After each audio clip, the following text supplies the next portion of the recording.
Ya, welcome back di cerita horor. Ya, apa kabar? Ketemu lagi bareng gua Ian di sini.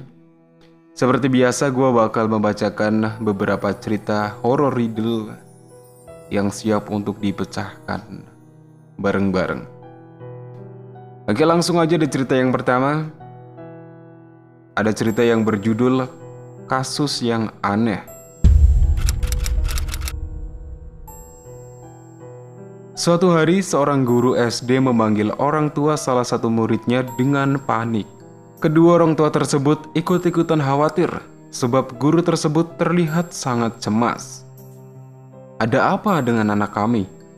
tanya mereka. Guru itu menjawab, "Saya tahu apa yang akan saya katakan mengenai anak gadis Anda terlihat mustahil. Namun kasus ini sebenarnya pernah terjadi di sekolah ini. Anak perempuan Anda sebenarnya adalah anak laki-laki. Ini memang suatu hal yang aneh. Namun sebenarnya ia memiliki penis. Hanya letaknya tersembunyi. Ia memerlukan operasi secepat mungkin," kata si guru. Segera kedua orang tua tersebut memeriksakan anak mereka ke dokter dan ternyata apa yang dikatakan guru tersebut benar. Mereka segera membawanya ke rumah sakit dan melakukan operasi untuk anak tersebut. Mulai saat itu, anak itu hidup sebagai anak laki-laki. Ini memang suatu kasus yang aneh. Tapi kedua orang tua tersebut sangat berterima kasih pada guru tersebut. Berkat dia, kini anak mereka dapat menjalani hidup yang normal. Ya, menurut kalian apa yang terjadi? Apa yang janggal dan apa yang mungkin sebenarnya terjadi? Menurut gua, hal yang janggal itu udah jelas. Gimana caranya si guru tahu bahwa anak perempuan ini sebenarnya adalah laki-laki? Bagaimana si guru tahu bahwa anak ini mempunyai kemaluan laki-laki yang tersembunyi?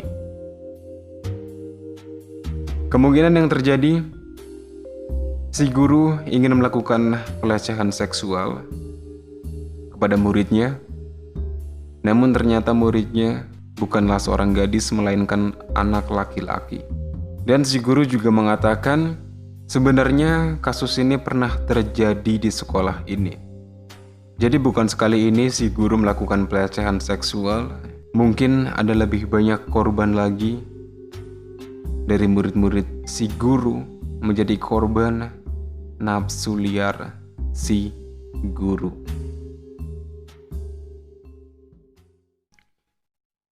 Oke, next kita lanjut ke cerita kedua. Cerita kedua ini berjudul Tidur Siang.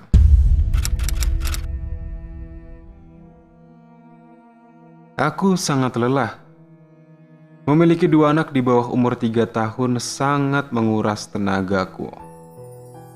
Aku tenggelam ke dalam sofa dengan penuh rasa syukur, mematikan televisi, dan benar-benar menikmati suasana tenang yang langka ini. Aku pasti tertidur karena kelelahan, sebab hal berikutnya yang aku tahu, suamiku yang baru pulang kerja menggonjang-gonjangkan bahuku. "Hei tukang tidur," katanya. "Apa anak-anak sudah tidur semua?" Aku segera panik, melompat dari sofa, dan meninggalkan suamiku yang dalam kondisi kebingungan melihat reaksiku. Aku berlari ke arah lorong, detak jantungku memuncak ketika aku mencapai pintu di sebelah kanan. Aku berdoa, berharap aku salah. Aku membuka pintu kamar mandi.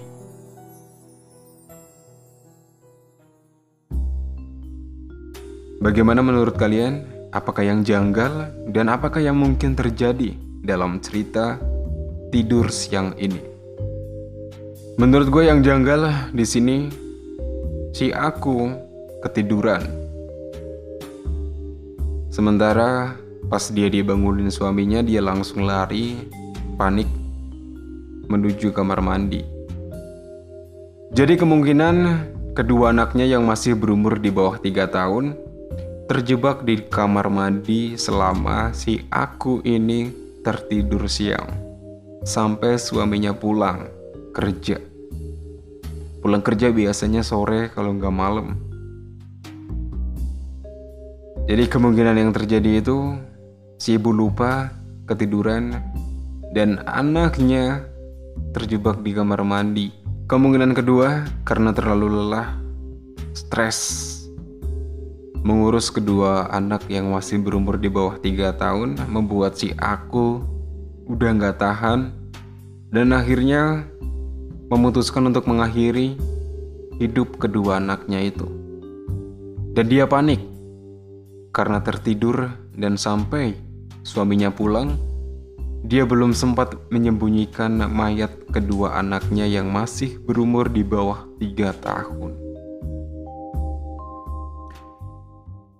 Ya, kita lanjut ke cerita ketiga atau cerita terakhir yang berjudul Setelah Pulang ke Rumah.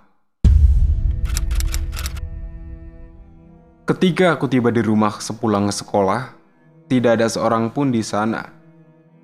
Ayah dan ibuku masih belum pulang. Seperti biasa, setelah mengunci pintu, aku pun pergi ke kamarku. Aku kemudian menutup pintu dan berganti baju di dalam kamar. Saat hendak membuka pintu, aku terkejut. Pintu kamarku tak mau membuka, seolah-olah ada yang memeganginya dari luar. Aku tak mengunci kamarku, jadi seharusnya pintu itu terbuka dengan mudah. Mungkin saja pintuku rusak. Namun pikiran bahwa ada seseorang menahan pintuku dari luar membuatku takut.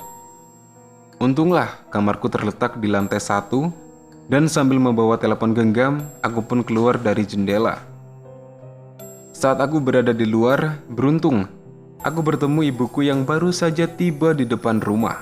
"Ibu, pintu kamarku. Mungkin ada orang."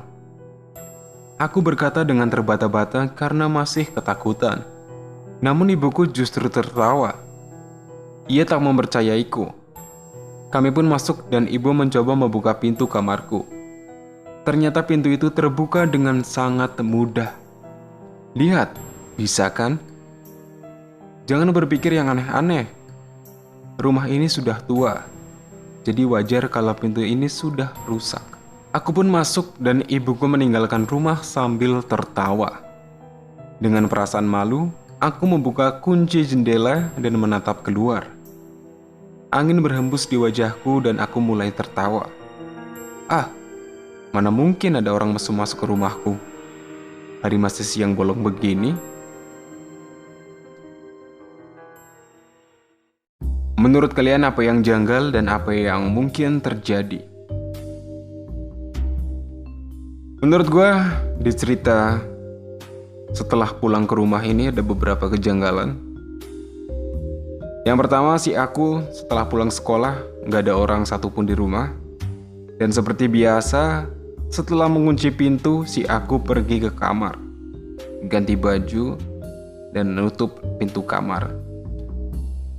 Namun seolah-olah ada yang megangin pintu kamar jadi gak bisa kebuka. Dan akhirnya si aku pun pergi keluar melalui jendela. Di luar si aku ketemu sama ibunya. Dan setelah itu mereka berdua masuk ke rumah tanpa ada keterangan membuka kunci pintu rumah. Padahal di awal si aku bilang seperti biasa setelah mengunci pintu aku pergi ke kamar. Berarti kondisi pintu rumah udah nggak kekunci. Setelah itu mereka berdua, si aku dan ibu pergi ke kamar. Dan ternyata pintu kamar bisa terbuka dengan mudah.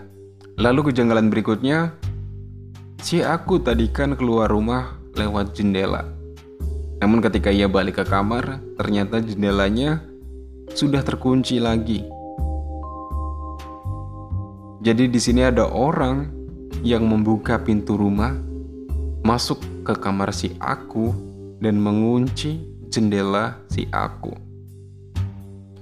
Kemungkinan yang terjadi, ada orang mesum beneran yang masuk ke kamar si aku. Dan yang paling ngeri, si orang mesum ini bekerja sama dengan ibunya si aku. Karena tadi ibunya pergi lagi dengan tertawa. Mungkin saat si aku sedang menghirup udara segar di jendela, ada seseorang yang sedang mengawasinya. Dan setelah itu, apakah yang terjadi?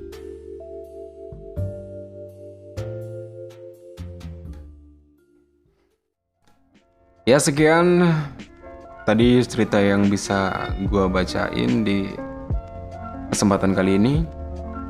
Seperti biasa, buat kalian yang punya pendapat lain atau pendapat sendiri tentang cerita-cerita yang tadi gue bacain, kalian bisa tulis di komentar di bawah. Dan jangan lupa like kalau suka, dislike kalau nggak suka. Jangan lupa subscribe dan aktifkan notifikasinya kalau lu rasa lu pengen dengerin cerita-cerita horor gue berikutnya. Oke, di sini Ian undur diri. Thank you for watching dan see you.